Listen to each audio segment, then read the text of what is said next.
Hello. Start today with Spung at Heart, episode 4 of Space Cases. And it is tied with the first one for my favorite of the early episodes because it introduces the Spung. And one thing that I noticed this time around, is, again, it's one of those things that I always notice but doesn't really click, was the fact that I thought, oh, she really looks like an alien.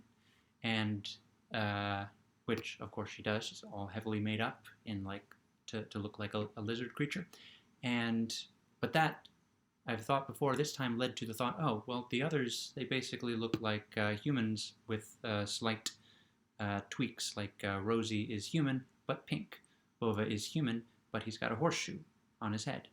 Radu is human but he's got the swirly ears. And Catalina and Harlan pretty much look human, except Catalina's got her hair dyed.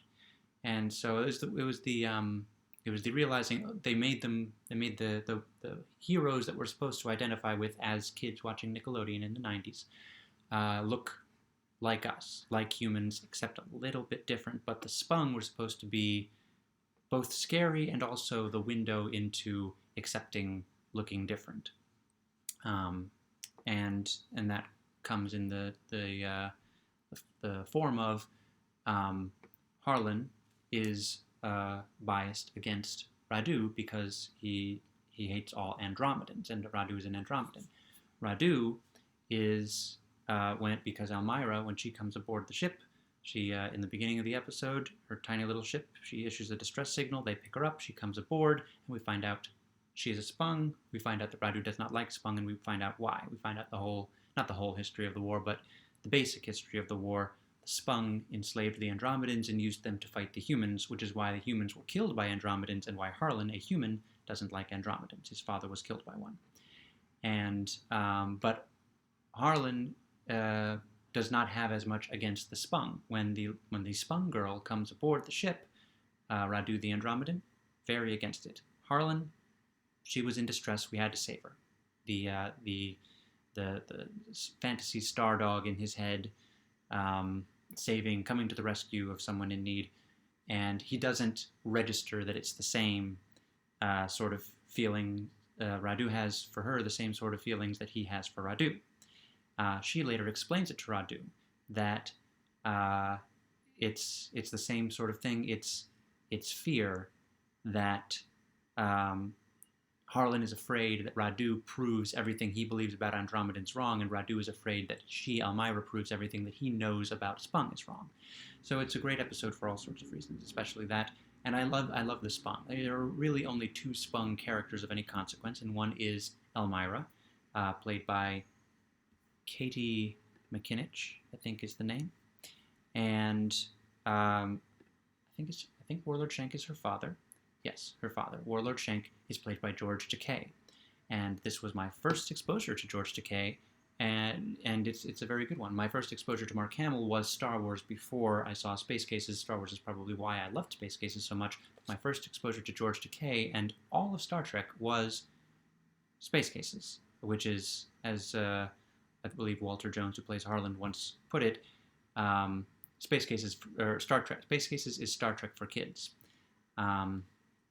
Interesting thing, again, I read some of the trivia on the spacecasestv.com, and I encourage you go there to read all of it because it's all interesting. But a particular note I wanted to say, I always assumed that the Elmira, the Spung creation, was just all artistry and craft over a human, but it is her hair. Her real hair sticks out of the back of the Spung costume. And I don't know if Spung were originally supposed to have hair, but they loved her hair so much that they opened the back of the head of the Spung thing and they let it fall out. And it's reminiscent of if you've seen the Batwoman,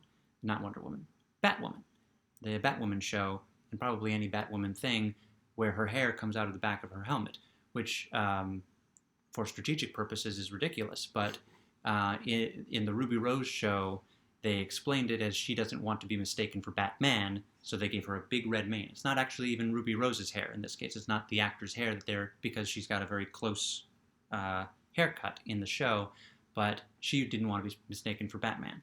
So she put, I guess, a bright red wig. Um, but anyway, so it reminded me of that, but that's also just an interesting tidbit about that. Let's see. She's the okay. Oh, and this version, just very quickly, used the classic opening, which most versions of Space Cases you see now have they recorded a theme song, and they recorded it later in the run of the show. I don't know exactly when, but then they went back and edited episodes so that the theme song played instead of the simpler music playing over, just showing the characters turning toward the camera and their names flashing up. So a couple of things about, because Elmira is, I'm going to talk more about this one than the other three because I like it more, and I think it's I just have more to say about it. Not that the other three are bad, just I really love this one. So Elmira's thing is that she's an oracle. She predicts the future, and now this is something that a lot of people might not believe she actually does, although they all sit for a reading, but she predicts Susie. So, and Susie is something else that the others don't believe. Catalina's invisible or imaginary friend Susie.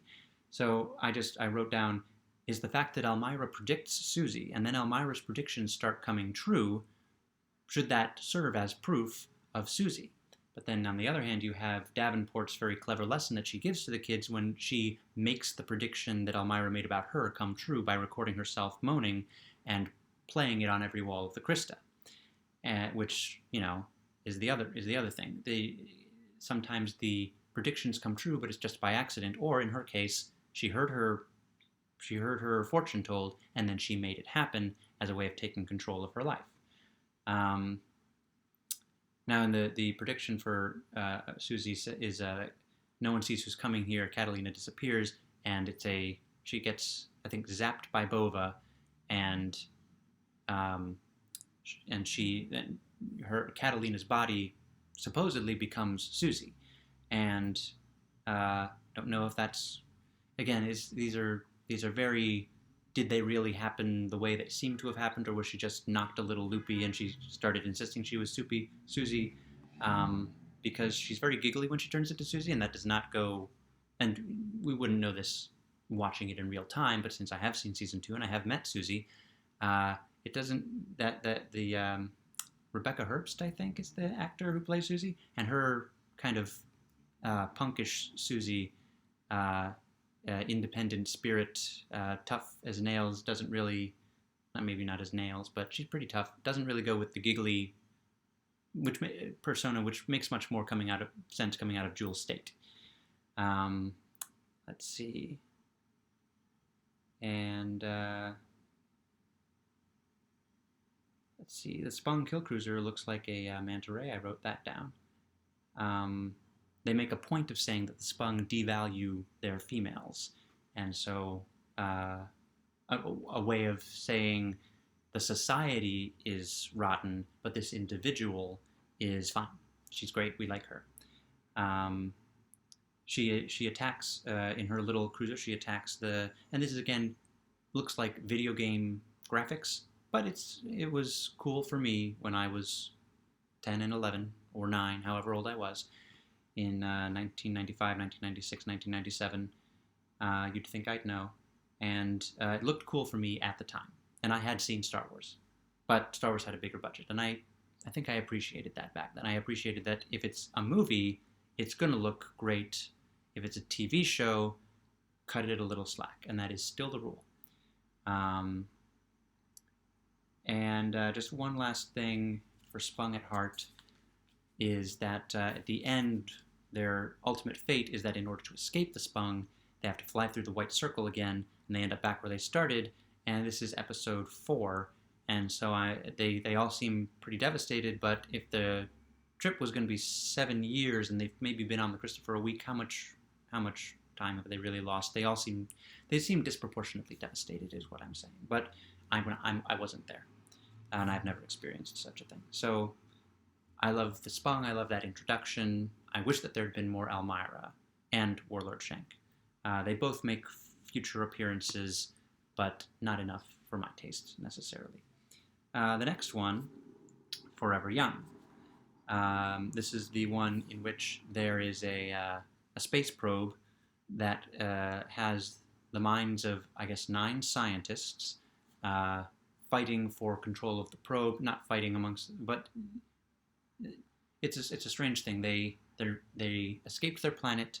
Their bodies were destroyed. They put their minds into the probe, but they, like so many people do, didn't find living forever to be so romantic, and they all went a little crazy, and they tried to take over the Krista to go back to their planet, and they turn Davenport and Goddard into children. Not sure why. I think maybe they explain that they'd be easier to control, or somehow they know that only the kids on the ship can pilot the ship. But apparently it was Christian Eyer's idea. He plays Radu, and he had a couple of, I guess, pitches that he made to Peter David. So this has a couple of cool things. They obviously they learn teamwork. They learn without adults, because it starts with the premise of adults are no fun, and they learn throughout the kids who are supposed to be kids learn throughout the episode that, well, adults are no fun, but they serve a purpose. And when our adults are turned into kids, it's not so great for us. But a couple of fun things to note, as I noted frequently in Animorphs, when there's an evil version of a character and the same actor's playing the evil version of the character, or the actor's twin brother, in the case of Shawn Ashmore, that can be fun to see. And we got a taste of evil Thelma, because she is connected to the Krista, so when Neinstein takes over the Krista, they kind of take over her, and you get a sense, just a little bit of sense of how she could be dangerous. A little bit of the Lost in Space Danger Will Robinson thing. So she could be dangerous if evil, and then we get that with the rest of them in a future episode.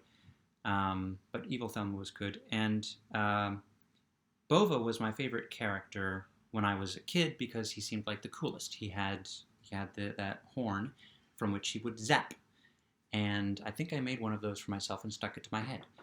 And there are bits throughout the series when it shows how powerful he is, and similar to how we've kind of seen how powerful Rosie is when she cures Radu by glowing. And but in this one, they are trying to zap the Neinstein probe, and in order to do it, they need to extend some sort of cable all the way to Neinstein that will zap him from the hyperdrivers or whatever. And they can't quite make it, but then Bova joins, and then he needs to be passed a baton so that he can reach out and touch it, but all the power goes through him, and so you get a sense of how powerful he is. One of these episodes, I think it's the next one, they're doing the shaky camera thing that Star Trek pioneered, and where to represent the ship moving, they're shaking the camera and making the actors shake ridiculously, and they do that, but they have Radu just standing there because he's super strong. And so just little touches like that are wonderful. And in this case, it was cool for me because it's Bova. And let's see. The little kids were perfect as little kid versions of the adults that we know. Davenport and Goddard do the best they can. And the kids did the best they could. And the one playing Davenport, being British, she had a kind of an Emma Watson accent, and so I was frequently reminded of Harry Potter. Moving right along to Nowhere Man.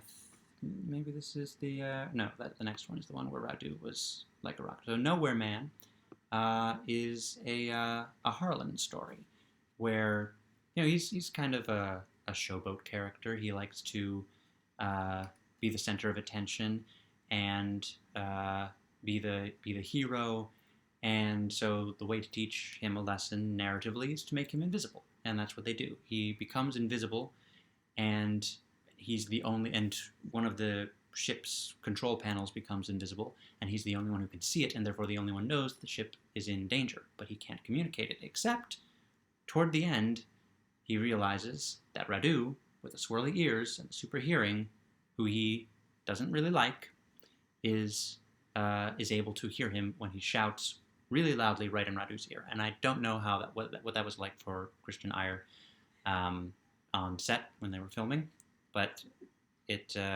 seems like it might have, maybe for that they put on special ears that muffled the sound. But that's always something when I see in a movie or TV show that where a character is screaming in another character's ear, that is dangerous because you can damage the ears. So there must be a way that they do it.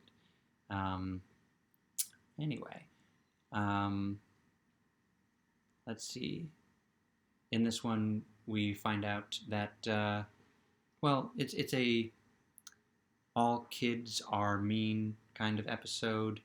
When Harlan disappears, I guess Catalina kind of makes a big deal of, well, but he was always mean to you. And Radu says, well, I miss him. Everybody's mean to everybody, but we're still a team. And Catalina, I said something along the lines of, I've never been mean to you. I've never said anything behind your back. And then Thelma, being Thelma, takes this as a cue to list all the things that Catalina has said. And it's kind of weird, but at the same time makes perfect sense. Kids say things behind kids' backs, and it's a thing that hopefully they grow out of, but probably statistically they don't. Let's see. So Thelma sometimes seems reminiscent of the character Zoolander, the Ben Stiller character Zoolander. I just wrote that, but it occurred to me. I wrote it. I said it.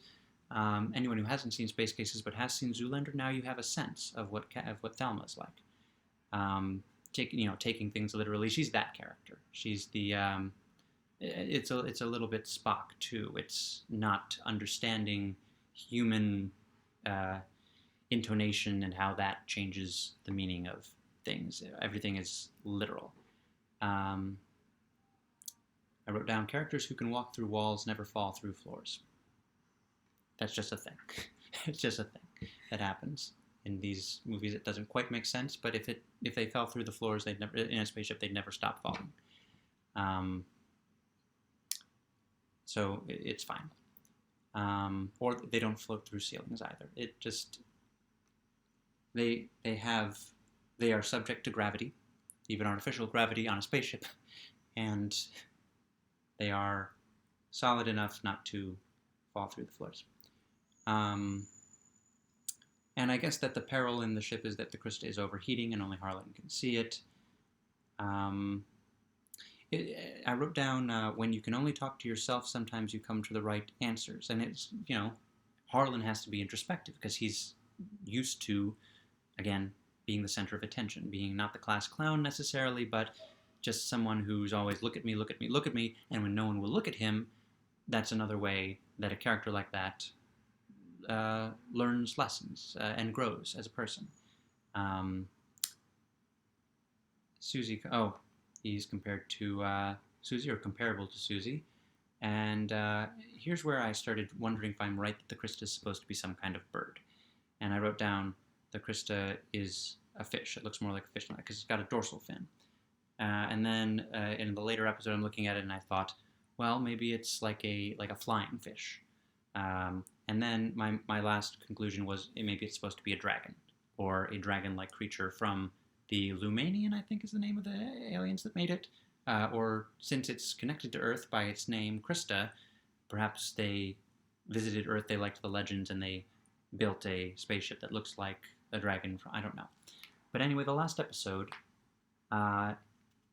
Desperately Seeking Susie. And this was an important one, I think, especially for me on this watch through, because I've been noticing that Catalina's best ideas seem to come from Susie, which kind of undermines the idea that Catalina is brilliant, which she is, and that is the basis for her being my favorite character as an adult watching the show. Bova was the character I wanted to be as a kid when I wanted the superpowers. I don't necessarily want to be able to scream like Catalina, but she's just the type of character that she is my favorite character when I'm watching the show now. Just like in Animorphs, my favorite character was Marco as a kid, now it's Cassie.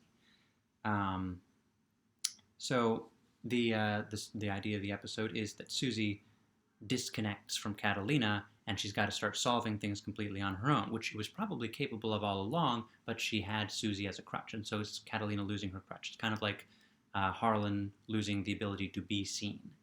But it did raise some questions for me, like, does Susie have the power to just close off the psychic link that connects them at will? Does Catalina have that same power? Could anybody, therefore, open up a psychic link with somebody in another dimension or wherever Susie is? Or was it an accident of birth, but at the same time, then why does one of them have the power to make it go away, and does the other? Maybe Susie is smarter, and that's why she figured out how to make it go away. Maybe Catalina was so surprised that it happened because she didn't realize it was possible. Questions that don't need answers, but, lead to character growth and thoughts, considerations of character. So the episode serves to show that that Catalina can solve problems. What's the problem in this episode? I think it's another one where the ship is going to blow up. Something goes wrong.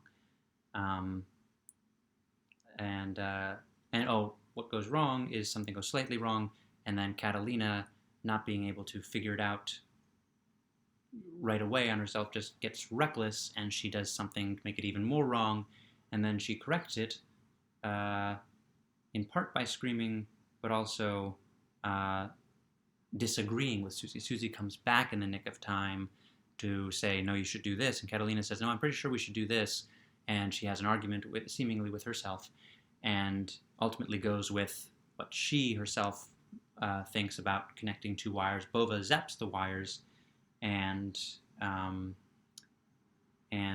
comet that she and Susie were arguing about, who gets to name it, from the beginning, and that caused the rift. The comet explodes as the Krista uses it to escape the ship's peril. The ship's peril is never as interesting as the internal growth of the kids. One more question was raised, which is, I think they're arguing, Susie and Catalina, about who gets to name the comet in their log. I think that the physical log, is in Catalina's world, so she could just write it, like physically record it the way that she wants it recorded, over Susie's objections, but maybe they're that close that she doesn't want to do it without Susie saying Susie's okay. So, that's it for this block of episodes. I will be back with another block of episodes, and you should check them out. Have a good time.